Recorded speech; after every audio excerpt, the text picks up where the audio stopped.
Hello, hello. Welcome back, Dave. I am so excited you are with us here. We are here once again talking retirement. It's Wednesday, Dave, and we're together. It is. It's great to be back. It's always hard when you miss a week, and I was traveling, so good reasons to be out, but it's always nice to be back together. Dave, the thing I love about this show is we are able to get together, talk about retirement questions, and really dive deep into some of these concerns people have in retirement. Yeah, it's always one of the problems that we have when we do webinars is you have an audience out there that you can't really interact with. Yes, they're sending chats, we're answering questions best that we can live, but when we look at it from an event like this, look, we can get in there, we can answer questions, we can have back and forth discussion. We got people here that are live that have questions. We can make sure we do follow-ups to what they have. I mean, it's a great opportunity to really help people better understand what they're doing. And if you are here live with us, please let us know where you are tuning in from. And if you have retirement questions during the show, please go ahead and submit those, and I'll do my best to get those over to Dave. Now, if you are new to this show, we do go through and ask Dave a series of questions that have either come in through webinars, through email, through other social media outlets. We put them all together and then we throw them all at Dave and then try to throw in some extra questions as they come in live. Dave, tell me why, again, we talk about this all the time, but what fuels you to continue to do this? I love to see people get the answers they need to have a better life. One of the things that I realized in my own life is education changed everything for me. And if I can provide that same benefit to other people, especially when we're looking at retirement, that's really uncertain. Even many people that have done very well during their working years, they haven't saved the way they should. So all of a sudden, retirement's looking completely different. It's not like for many of us went from poor family, did the right thing educationally, got to a point where we've got income and hopefully have for the rest of our lives. Many times we got very wealthy people don't do the right thing during their lifetime. Now they're going to approach retirement and go, wait, I'm living the opposite. I'm going backwards instead of improving. I'm actually going backwards. And our goal to help everyone. And again, not just the rich, not just the poor, but we realize there are many people out there that need help because over 50% of America is not prepared for the longest period of self-imposed unemployment most of them are going to have in their lifetime.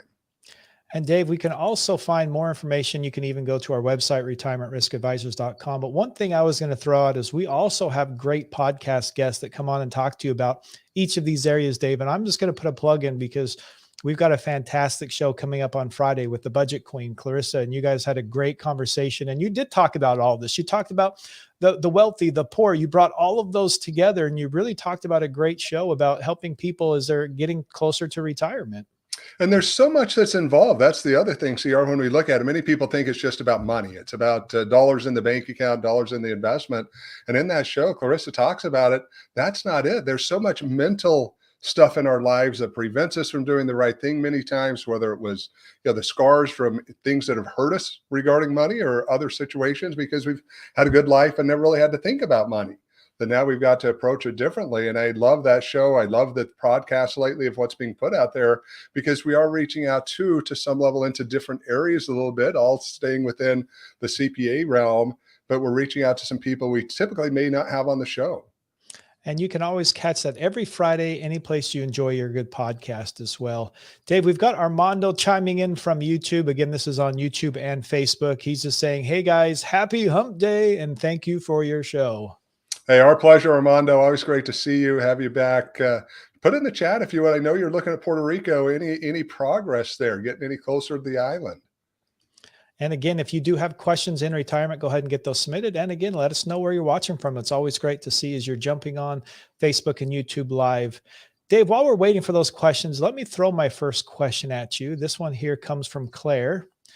And Claire said, can we roll over a 401k or IRAs into annuities? Yes. Now it's going to be a little more difficult for the 401k. So you need to understand from a 401k side, when we look at this, that there are very limited annuities you can put in here. And I'm not a huge fan of them. They've got annuities that are only income annuities. You cannot put asset-based annuities inside of here, which is something that I'm not a fan of. Again, if you end up dying prematurely, you're going to end up losing substantial amounts of money. And you don't have to do that with other annuities that are now out there. Used to be a lot different than what we see today. But yes, you could put some of that money into an annuity there. The other options in that IRA, you can put it into any annuity. So you've got a lot more flexibility. So definitely something that can be done, but also want to be very careful of what you're moving it into. Make sure that you've got a suitable situation to be moving the money into the various annuities you're trying to move the assets into. So Dave, you said that basically not all annuities have death benefits. No, they don't. There's a lot of different products out there. And unfortunately, when we look at it, it's almost like looking at people, CR. If you were to look at someone, maybe you had a horrible experience with someone, and so you just write off people. Look, it's like, you know what, CR and I had a bad experience, and so everybody's going to treat me bad. Well, many times people do that with annuities. They hear a story about a bad annuity and they think, well, I don't want that in my retirement. Well, they forget there are so many different types of annuities that, yeah, you shouldn't buy that bad annuity. And the person that bought it shouldn't have either. But there's some good annuities out there that can really help your retirement if you get the right one and you get with an advisor who can help you figure that out. And Dave, I appreciate that because again, as we answer, I mean, thousands and thousands of questions as we get all of these thrown at you, I think you bring up a good point that not everyone's situation is the same. We've talked about this several times, but a lot of people come across something that said, yeah, I had a bad experience or I didn't like this particular product. Well, that product may not work for the next person. And everybody continually clumps this together and says, this has to be the same for everyone. But what you're saying is all of us are going through different phases and we all have to look at this individually and get with an advisor instead of trying to accomplish this all on our own. Yeah, and there's going to come times where even as an advisor like myself, I may recommend something that I believe is right for your retirement, but you don't put it in there, and that's okay too. Now we got to be careful, for the reasons of doing that. But I know we all have different opinions. Again, I went to Austin, Texas, not that long ago. It was a fine place, had nothing against it. But I know many people that absolutely love going to Austin, Texas. That's a favorite for them. They love the music, they love the atmosphere. Well, for me, it was just another place in the US, like many of the other states that I've been to. Many times that happens in our retirement plans. We've got assets out there and investment strategies that are out there that, again, for myself, hey, I would put it in there. I think it's right for you, but it may not on your side be at your comfort level. Those emotions that come in, or maybe for now, not something you can get through, but we keep working with you, and over time comes a great place. And Dave, I think Tom Hagney, you've had him on the podcast, you've had him on several webinars, but I think, correct me if I'm wrong here, but I think he has 11 annuities, doesn't he? Yeah, 11 to 13. I know he's got a large number. And really, when you look at it, not a bad idea from an overall retirement standpoint. He mentions it. It's like, look, I have enough to retire. Last thing I want to do is lose it. So he puts it in guaranteed products that's going to ensure that doesn't happen. Has enough that allows him to stagger the income if he needs to, or if he gets to a point that he never needs to annuitize them. Hey, they're assets, I guess he transfers to his kids or charity or whatever he's going to do with his money. Well, Dave, let's jump over to my next question that came in. So we have Rocco, he's 56. Can I roll over my 401k into a self-directed plan? It's all going to be based upon the rules of your plan. The federal government allows it to happen, but you've got to look at whether your plan allows for in-service distributions. That's what you want to look at. Now, if it's an old employer plan that you've got out there, you've changed jobs, or you're leaving that job, you want to be able to get access to the money to put into a self-directed plan, maybe to buy a business, buy a rental property, these type of things, then yes, you can do it. But be aware, if you're still employed, you've got to look at those in-service rules. Dave, now if I had a self-directed IRA, what could I invest in? You mentioned a couple of them there. I'm just curious to see what else, because I may have some Pez behind me that I'm hoping may work also. Yeah, in general, the sky's the limit. But when you look at stuff like Pez that are collectibles, obviously they can't go in there. It's not something where you can put artwork inside of there. If you got baseballs or sports memorabilia, any collectible cannot go into a self-directed. But outside of that, a lot of things that can go in there. Exotics, we talk about people putting zoos into their plan. We talk about them investing into social media stars, putting money there. Now, all this being said, CR, I do teach class on self-directed, but I will tell you, just because you can do something doesn't mean you should do something. And we talk about that all the time as well. Self-directed plans are not for everyone. And if you're going to take all your retirement assets and put it into maybe a business that you've never done before and you know nothing about, probably not the smartest move when we look at it from a risk tolerance standpoint. But if you're someone who's dealt in real estate for your whole life, you've made tons of money off of it, now you've got a big plan, you want to roll over, buy some property, continue doing the things you've done your whole life, hey, makes a lot of sense for you to be able to use that retirement money to do that. And I love that, Dave. Just because you can doesn't mean you should. And I think a lot of people need to take that advice.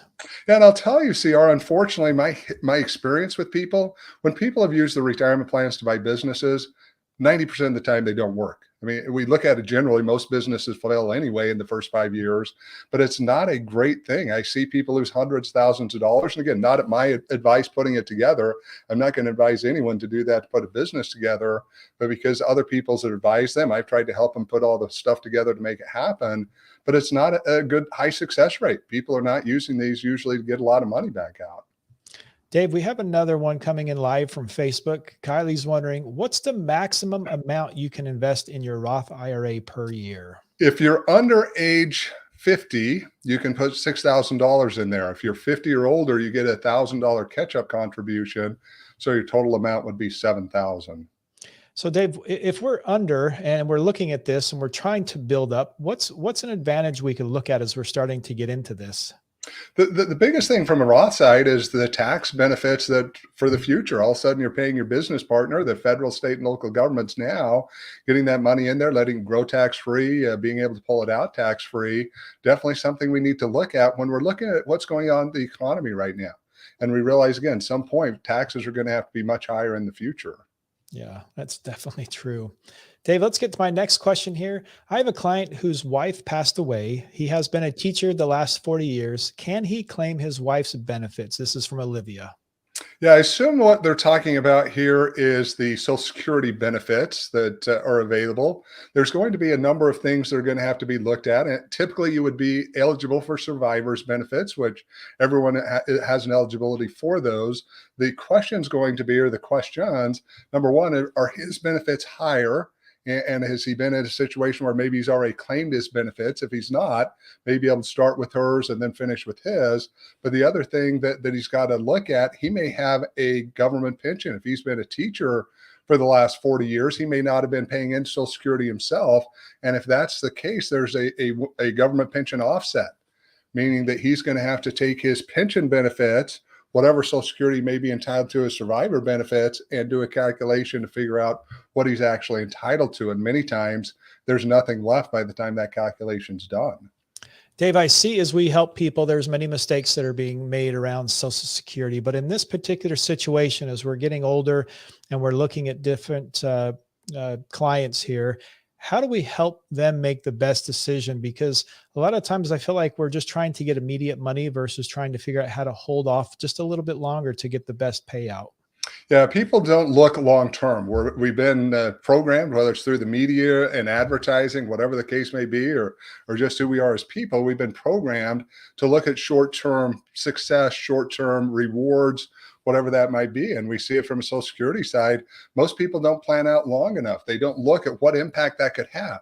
If I take my Social Security at age 62 and I'm getting $750 versus I wait until, let's say, age 70 and I'm getting $1,320, well, that makes a huge impact later in my life that maybe didn't make that big of an impact initially. And hey, I can keep working. It's something I enjoy. Maybe I go part-time. I can replace that income in my 60s. Well, in my 80s, 90s might not be so easy. So we just got to look more long-term. We've got to take more time planning. We've got to spend more time trying to figure it out. And as we do, we're going to be in much better position. And I do want to remind you, if you are here live or on replay, we'd love to hear your questions. You can always submit those at retirementriskadvisors.com, and we'll get those on a future show. But if you're here live, we'd love to hear more from you as we see you continually chiming in. All right, Dave, let's get to my next question here. My ex and I have been divorced for 12 years, neither remarried. Would she receive any of my retirement benefits? I love this question just because we get a lot very similar to this. Yeah, we do. And again, I'm going to answer it for Social Security. I guess I could answer it for Medicare as well when we look at it, depending on whether they were entitled to benefits off of the work record for Social Security, may also be entitled to Medicare benefits. But let's talk primarily about Social Security. Unfortunately, there's not enough information for me to answer the question for Jameson, but let me give some information for those of you that are listening. Problem is, you had to have been married for a period of 10 years. Didn't have to be consecutive, but for a total period of 10 years in order to be able to qualify for these benefits. We don't know if that's happened. They've been divorced 12, but how long were they married? That's the number one they've got to look at. Now, after that, if if they wait 2 years and the other spouse hasn't claimed, they'd be able to get access to those benefits. But unfortunately, the length of divorce, once it gets beyond 2 years, isn't going to matter. It's not going to come in the calculation. It's really how long were you married during that period of time that you were married. And Dave, a lot of people don't want to give money to their exes, but you're saying it's going to happen, Yeah, especially and if they hit yeah, this. and I don't know why people get so held up on this. I mean, again, it's not costing them anything. If someone's getting Social Security benefits off your work record that's no longer married to you, in fact, many they can do it without you knowing. I mean, they don't even have to tell you, and many times that happens. But I see people get all too caught up in life in general and things that they can't change and really don't impact them, but yet we spend our lives worrying about it. Let's spend more times worrying about what we're doing. Again, they get some extra money, they have a better life. Oh well, so be it. That's the way the rules work. But what about us? Are we prepared? What are we going to do with our Social Security? What are we going to do with our retirement assets? What are we going to do to prepare ourselves against the longevity we're going to face? That's where we need to start spending our time. And Dave, I want to get to my next question here, but before I get into the details of Nick here, I want to review some of the basics because we're talking just about the typical American worker. Most of us should have a 401k that provides that tax advantage for us for our retirement. But that's one of the things I want to talk about as we dive into this question. But his question is, between a variable annuity and a 401k, which should my clients take distribution from first? So be aware that there are calculators out there, and we use them inside of our software that we use when we do planning, and the advisors we work with use when they do planning, that helps us figure out the order of liquidation. How soon and what bucket should we be taking money from? But in all reality, when we look at these two products, really two separate products in the way they work. Number one, that 401k, age 72, you're going to have to pull money out there whether you want to or not. You're going to have those required minimum distributions. Government's going to tell you this is the amount that you've got to take out. Starts 2022, 3.65%. It's going to go up from there. The variable annuity, again, depending on how you handle it, if you're going to annuitize the product, look, you're locked in for the rest of your life once you annuitize that product. If you're going to take withdrawals out, then you can take up to 10% per year on most of those products, not have issues, not have to annuitize the product. But really going to come down to what it is you're trying to accomplish. Where are you in your retirement? What age are you? How long do you expect to live? So, Nick, there's far more questions I have than answers, because as we look at this, and grateful you have both products, but as we look at this, there are a number of things we really need to take into consideration. And Dave, we talked a little bit about the differences on here, but do they share any of the same characteristics that make them attractive as retirement saving options? Depending on where they fall and what type of 401k you have, assumingly here he's got a tax deferred 401k, the traditional type, that variable annuity, it sounds like maybe he's got that in his taxable bucket, not put it into any type of retirement account. They're both going to have tax deferred benefits, meaning, hey, we're going to push the tax down the road until we pull the money out of these. For the variable annuity, whatever was put in there would be tax-free because they already pay tax on it. Whatever gross in there, he would pay a percentage of that in tax as he pulls the money out. But when we look at, I don't know if that's a benefit. Again, when we look at where tax rates are going, we've told ourselves for decades, and for decades it's been so, that look, the farther you can push that out, the better off you're going to be. But we're getting into a situation that's just not becoming reality. When we look at it, you may be hurting yourself far more to push it out than if you just took care of the tax liability now. And I agree with that as well. Dave, let's get to my next question I have here. This one is from Derek. How long does it typically take for a life insurance policy to mature? And I guess, Dave, I'd love to get your kind of your thoughts on these life insurance policies, just because there's so many options out there and people are all over the board with this. Yeah, so generally you want a minimum of 4 years. Again, depending on the way the policy is structured, you can't do a one lump sum contribution into these anymore without turning them into a modified endowment contract, which means that it's no longer tax advantage. Going to have to pay tax on the growth and the distribution, or pay it at some point when you pull out the money. You're going to have to pay that tax. It's going to grow deferred, but you're going to have to pay that tax when you pull it out. But when we look at this from an average person putting money into these, again, minimum 4 years you want to wait because you want to get those initial distributions in. But for most people, probably about 10 years before you're really at a point that you could start pulling money out unless you put a large amount in up front. And again, one of the other things that can be done that many people don't realize, let's say you've got a life insurance policy that you're going to get $1 million death benefit off of, and you look at it, you say, hey, wait a second, I'm not sure this is going to last based upon what's happening in the market, the way I invested, the amount of money I put in. There's a point you can reduce the death benefit down to match what's in there. So again, when we look at maturity, going to be all over the board based on what you're trying to accomplish. But on average, probably at least 10 years of growth you're going to want in there. And the payments going in, which most are 7-pay policies or longer, that you're going to want that money to get established in there. And then at that point, maybe able to start pulling money out if you're one that's wanting to start pulling annual income out of there. And Dave, let me just ask on Derek's behalf at 68, is he too late? Yeah, he's hitting the point that he's going to be. Absolutely. Age 70 is my cutoff. I know some advisors will go beyond that. And maybe you're in a situation where you've got to have the insurance and you are going to do it. We had a client once years ago, 96 years old. Actually made sense to sell him an insurance policy. Now that seems crazy because obviously cost of that policy was outrageous. But when we looked at what was trying to be done and the benefits that would come from that policy, even if you lived 2 or 3 years, it made a lot of sense. Age 70, though, for most of you is going to be the cutoff. And if you're not healthy, it may be earlier than that. I talk about it all the time. I had a kidney transplant a couple of years ago at age 49. That point, I became pretty much insurable. At least I'm not going to buy a policy. They'll sell me one, but no way in the world I'm going to pay the premiums it's going to cost for them to be able to insure me. I also agree, Dave. Let's jump down to my next one here. I really wanted to bring this question up, but we have about 9 more minutes left here in our show. What is the first step to get someone towards the 0% tax bracket in retirement? Thanks, Phyllis, for this question. Yeah, Phyllis, number one, education. You've got to make sure you understand what you're trying to get to, what it is that the 0% bracket is. My recommendation, you can attend our various webinars. David McKnight's book, The Power of Zero, absolutely great read. In fact, some of our webinars are based upon that book. We're good friends, and he's given us rights to get access to some of that content. So that's number one. You got to get educated. Number two, you've got to put a plan together to help you figure it out. This isn't going to be, for most people, a one and done process, meaning, hey, I make one adjustment, I do something for 1 year and everything's set up the way it should be. For most people, this is a multi-year process to be able to get there, and usually requires, and on my side, I would say you really need to have a plan to tell you how to do it. There's got to be steps to, just like you're building something. If you're going to put some IKEA furniture together, unless you're different than I am, I'm not going about that without instructions. Sometimes even with those instructions, I can't figure it out. But if you look at your retirement plan, it's the same way. You don't want to go about it without instructions. And that's what a plan is, to tell you what you should do. And yeah, you may get them put together about the same time. I know that IKEA furniture can take years too if you don't know what you're doing. Maybe you got a piece still in your corner you just never put together. But it is going to take some time to make this happen.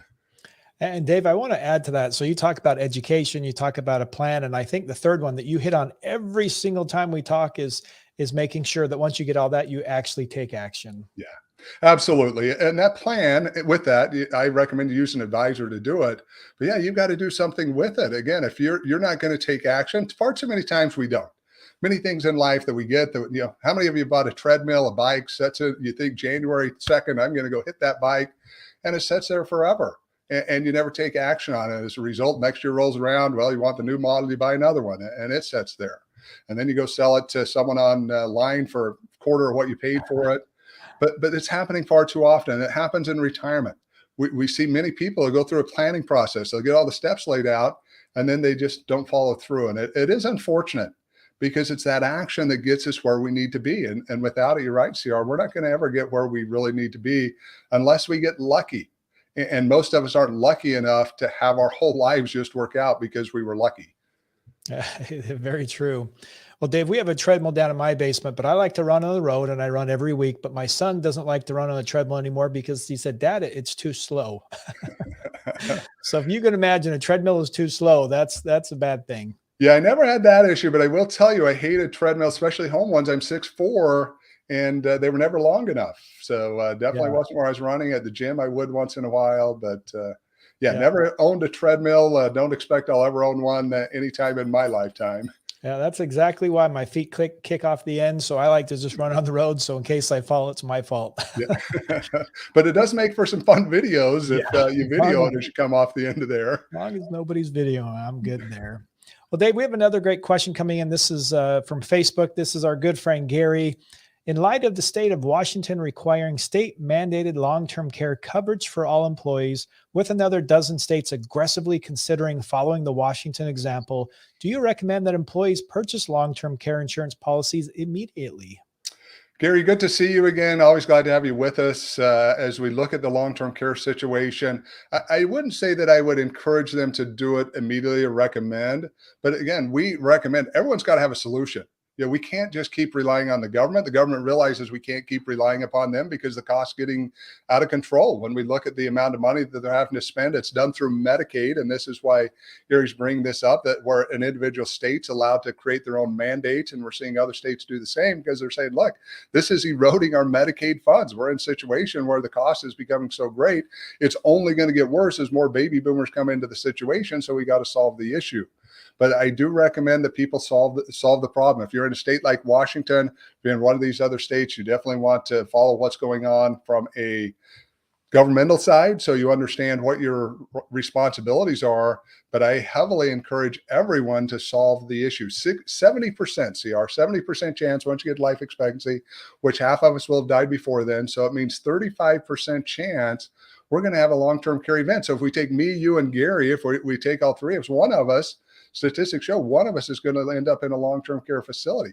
That's a huge number when we look at any of the other risks out there that we face during our lifetime. So Dave, just to put that in perspective, we've talked about other type of insurance we have. We've got car insurance, homeowners insurance.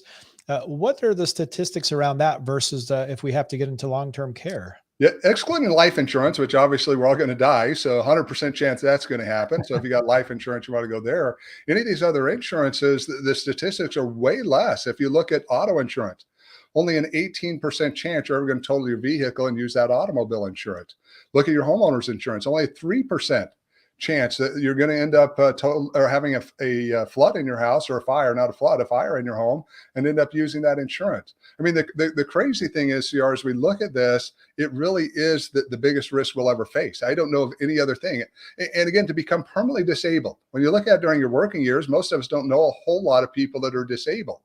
But you get into those late retirement years, and you've got a 70% chance if you live to life expectancy to become permanently disabled and end up in a nursing home before you pass away. Pretty scary if we don't have some type of solution. Dave, I was listening to the radio over the weekend, and I was listening to business radio, and they said that the children being born today are most likely going to live to 100. And so if we look at this with this long-term care, I think we're in a bigger disaster than we even know that's coming for us. Yeah, and we're not taking care of ourselves. I mean, obesity's through the roof in the U.S., and yes, many of those people have passed away before they get there. But just because we're living longer doesn't mean we're living healthier.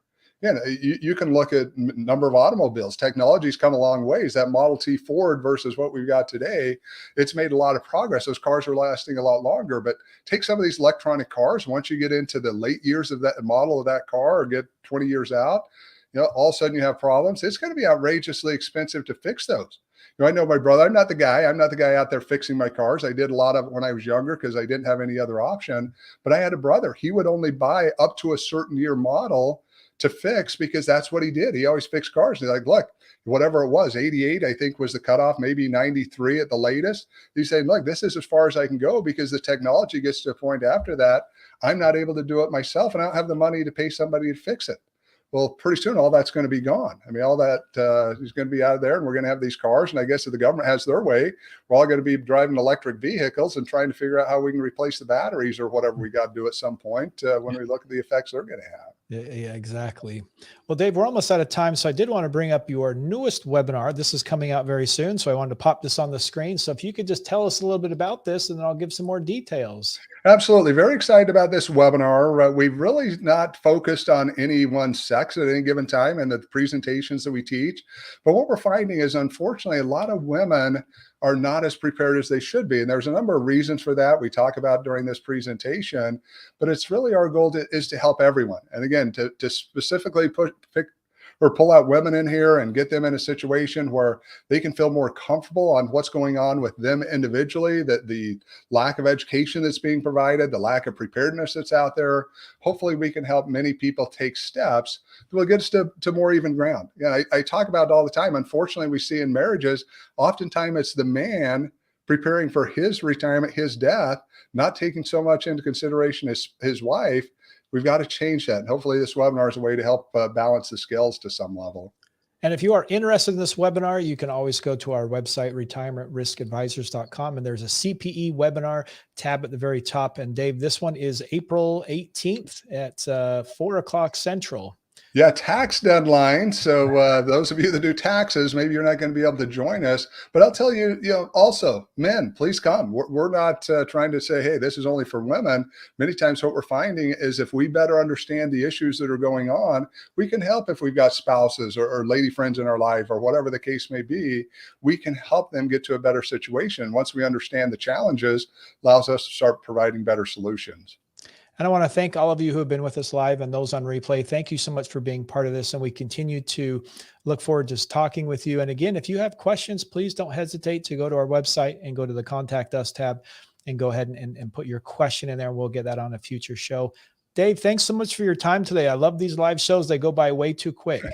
Yes, they do. That's one of the things that I find on any live event where we've got back and forth. I saw it with the podcast lately as we're doing more interviews. The time just zips by. In fact, Clarissa that we're talking to and having the podcast this week, she couldn't believe it. You saw the look on her face, and it's an audio podcast, but she's like, wait, 20 minutes has already come and gone. We're done. And I feel that way for sure as we go through this 30 minutes. A great time of my week, great opportunity to connect with everyone. Thank you who have been with us for joining us, and those who come on replay. Really appreciate you taking the time to learn more about what it is you need to do to be able to get where you should be. And remember, you can catch us every Wednesday at 11 a.m. Central Time. If I'm not here, Dave's here. If Dave's not here, I'm here with a special guest, but we are always here to make sure we get your retirement questions answered. And again, we'll talk to you next week. Goodbye.